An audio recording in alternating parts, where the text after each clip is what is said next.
If you're having problems sleeping, try fasting. And let me tell you why that will work.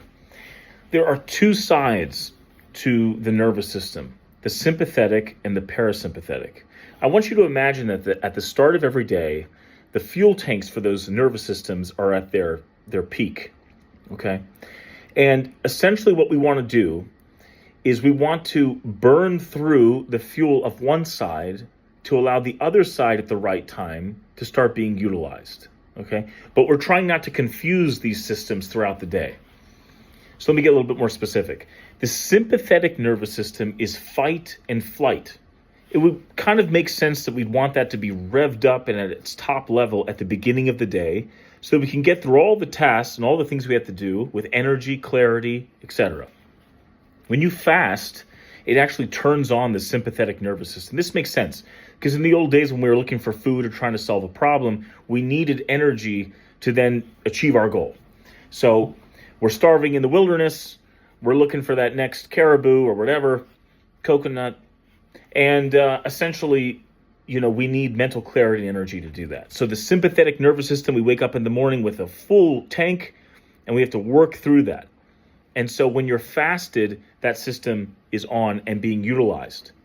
By the end of the day, though, that sympathetic nervous system is kind of like down towards the bottom in terms of its ability to release all the catecholamines that give us high energy. Well, now it's time to sleep, so that's appropriate. The parasympathetic nervous system is also full at the beginning of the day. But we don't want to use it then. We have too much stuff to do. We want it to be on when we're eating and when we're sleeping. It's actually said this parasympathetic nervous system is the rest and digest system. This is very counter to the advice that you're getting usually throughout the day, which is snack often, have a huge breakfast, eat throughout the day so you can keep up with all those things.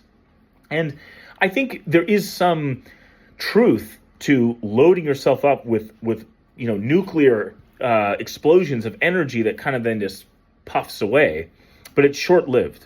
And you're confusing your system because you're eating for more energy, but you're also signaling to your nervous system that it's time to rest and digest.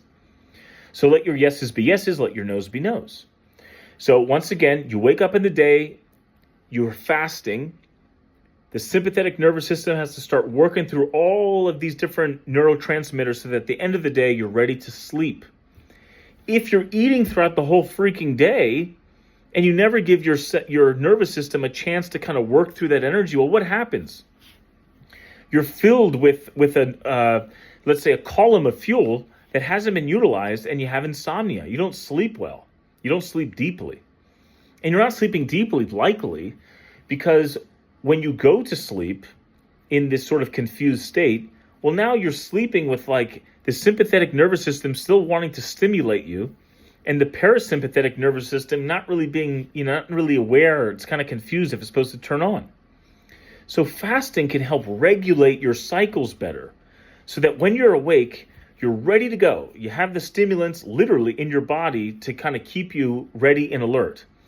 And then the parasympathetic nervous system at night, stimulated a lot of the times by when you eat, which is interesting, stimulated by many times by what you eat. Now it's time to rest and digest. So you eat, you're resting, and you're sleeping better than you ever have before.